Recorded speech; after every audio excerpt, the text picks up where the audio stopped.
Hello everybody and welcome to another Destiny build video. Today we have a pretty insane one, so let's check this one out. So this one is a Hunter Prismatic build. Now it is stasis focused, but it is still on Prismatic, and it's going to allow you to basically freeze every enemy, go invisible, have a basically infinite amount of upkeep on frost armor, increase your damage with stasis weapons, allowing you to do even more damage with Aegers, which is going to be our center weapon, which will obviously be one of our key things of freezing. As you can see in the gameplay right here, in a mythic mission, it is pretty insane. It's really good at keeping you alive. We're also going to be putting up some strand decoys. This is going to make it so that enemies won't even look at us, which is amazing. Overall, it is a fantastic build with a lot of survivability and a lot of ad clearing potential. So without further ado, let me show you how to make this build so that you can have it in your very own mythic missions. So to replicate this build, we're going to start over here with the Mask of Bakris. Mask of Bakris is going to be our key exotic here for our armor. This is going to make us that while we have a stasis or arc super equipped, our dodge is swapped out with a teleport. After teleporting, your stasis and arc weapons will gain a stacking damage bonus for a short time. Final blows while this bonus is active will refund your dodge ability, aka your teleporting.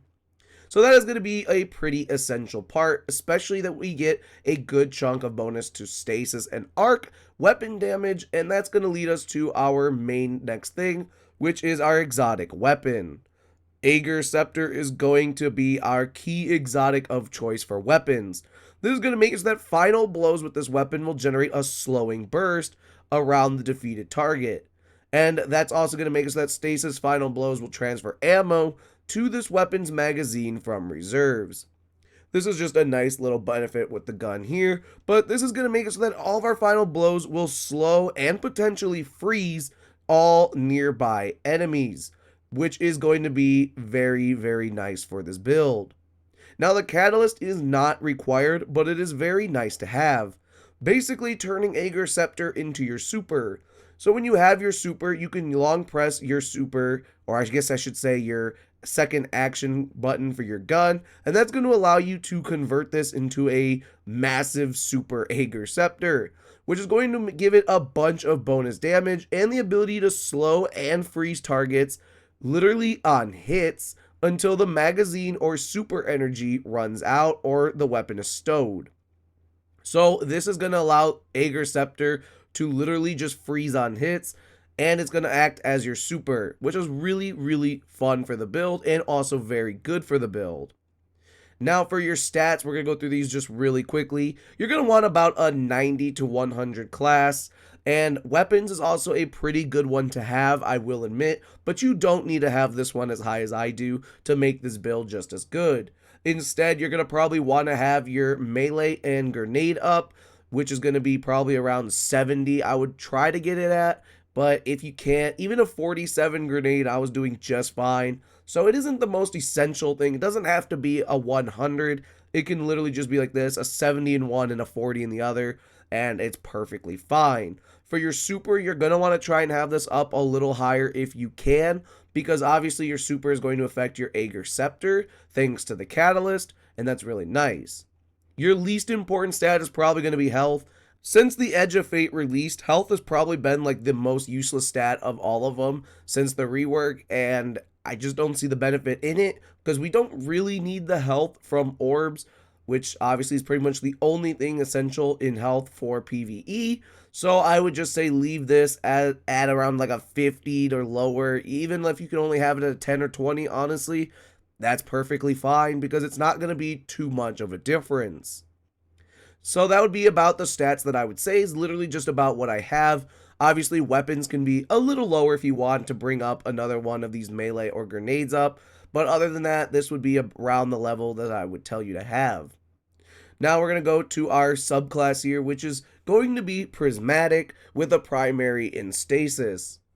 As you can see, we're going to start over here with our super. Now we're going to use Silence and Squall. If you want, you can swap this out to Storm's Edge like so. Now, I personally think Storm's Edge is not as good as Silence and Squall, and Silence and Squall is personally my favorite super. So I would recommend just leaving on Silence and Squall, but if you really don't want it and you want Storm's Edge, you can do that as well. For your abilities here, we're going to start with our dodge. We're going to put Gambler's Dodge on. It is just nice to be able to generate some melee energy when you use your dodge and get about another 1 or 2 back for Withering Blade, depending on where you're at already on it. So I recommend Gambler's Dodge here. Obviously, your jump, go ahead and put on whatever you would like, whatever you're most comfortable with. For your melee, you're going to want to put on Withering Blade. Now, I will tell you right now, you can swap this out if you would like for Threaded Spike. Personally, in my opinion, the Darkness abilities on Prismatic are much better than Light for the melee and grenade specifically. And I think that Withering Blade and Threaded Spike are much better options than Knife Trick or Snare Bomb. So I would recommend only putting on the Stasis or the Strand melee. Now, I personally recommend leaving Withering Blade on over Threaded Spike. This is because this one's going to allow us to slow enemies, which is obviously going to help us with just our whole entire idea of the build. But I understand that Threaded Spike is an absolute favorite and that it's considered the best. So if you want to put on Threaded Spike, I'm not going to stop you, because our build is not essential to literally slowing enemies. It is just essential and helpful to the idea of the build with slow. So you can put on whichever one you please. If you want Threaded Spike, go ahead. If you want Withering Blade, go ahead with that. And our grenade is going to follow that exact same principle. If you want Duskfield on, thanks to the slow and freezes, you're going to want to leave this on. If you really want Grapple, you can put Grapple on instead. Obviously, get your melee and grenade stats up a little higher than normal. But other than that, I would recommend sticking with Duskfield, just because of this one will actually freeze enemies, not just slow like Withering Blade. So I personally recommend Duskfield, but if you absolutely want Grapple, go ahead. For our aspects here, we're going to start with Stylish Executioner. Stylish Executioner is going to make it so that when we defeat a target with an elemental debuff, it's going to give us invisibility. This is quite nice for survivability. Obviously, there's a lot of times that we're going to be slowing and or freezing enemies, or if you put on some of the strand stuff, obviously then you'll be severing with your melee, and you'll also be unraveling with your grapple, which is why it's okay no matter which one you put on. So that's going to give us invisibility, which is amazing for survivability. Now, since we're using Mask of Bakris, we're going to be doing a ton of dodging, aka shifting, aka teleporting, which is why we're going to want Threaded Spector. This is going to make it so that when we use that class ability, it's going to leave behind that decoy that you see all the time. That is going to make it oh so sweet, because enemies will focus their fire and everything they got on the decoy and not you. So it is pretty nice. This gives us 2 ways of keeping enemies from attacking us. If we're invisible, enemies can't hit us, and if there's a decoy, even while we're not invisible, enemies will still not come at us. So it is pretty nice. Now for your fragments, we're going to start over here with Facet of Protection. This is just nice, gives you some damage resistance, always a good one for Prismatic. Second, we're going to have Facet of Purpose. This is going to make it so that picking up an Orb of Power will give us 2 stacks of Frost Armor, and that's going to be how we're going to keep up an infinite amount of Frost Armor, because we're going to get a ton of orbs with this build. Up next, we're going to have Facet of Hope.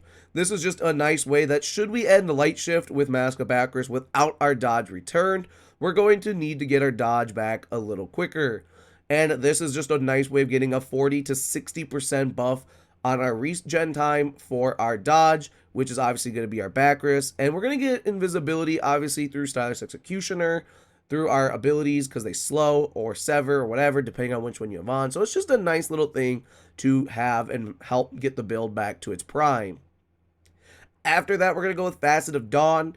There is some other options in this one you could put on, but I personally like how Facet of Dawn feels with this build, because we're going to be getting a ton of powered melees thanks to Gambler's Dodge, and obviously we get 2 stacks of Withering Blade.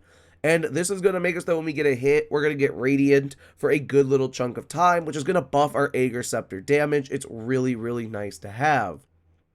And last but not least, we're going to go with Facet of Ruin. Facet of Ruin is going to increase the size and damage of the burst when you shatter a stasis crystal, or more specifically, a frozen target. So that is why I think Facet of Ruin is a great choice, paired with Duskfield, Withering Blade, and Silence and Squall, since those 3 abilities will also slow and freeze targets. And now moving on back to our armor, we're going to go over the armor mods. So we're going to start over here with our helmet. We're going to go ahead and use a Harmonic Siphon. Since we're going to be using Aegers as our main weapon, that's Stasis, and we're on Stasis Super, so Harmonic works pretty well. After that, I went ahead and put on 2 special ammo finders. Since Aegers is our main weapon, this is going to allow us to get more ammo back to make sure that we almost never run out of Aegers ammo. For our gauntlets, we're going to go ahead and put on an impact induction and a momentum transfer. This is going to make it so that when we cause damage with a powered melee, it will reduce our grenade cooldown and vice versa. And then I went ahead and put on a heavy-handed since we should be getting more kills with our powered melee. So that's going to give us a orb of power on a powered melee final blow.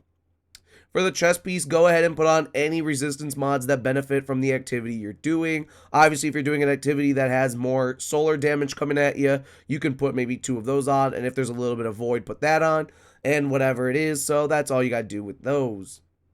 For your legs, I actually went ahead and put on 2 Stasis Surge, just like this. This is going to give you a nice chunk of bonus damage to Aegers. That's going to work well when you have Radiant up, thanks to powered melee hits.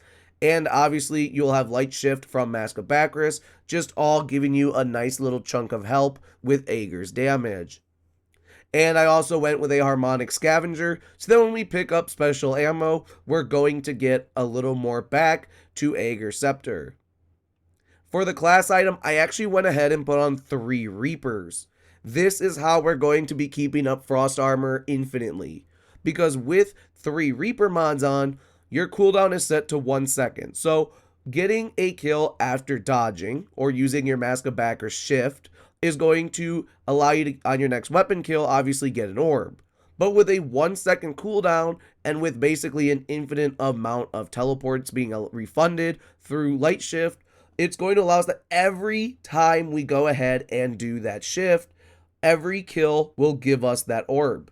So it is going to be very beneficial, and obviously that's going to be how we keep getting tons of Frost Armor, thanks to Facet of Purpose. Now for the artifact, we're going to have a few mods on that are going to help this build like crazy.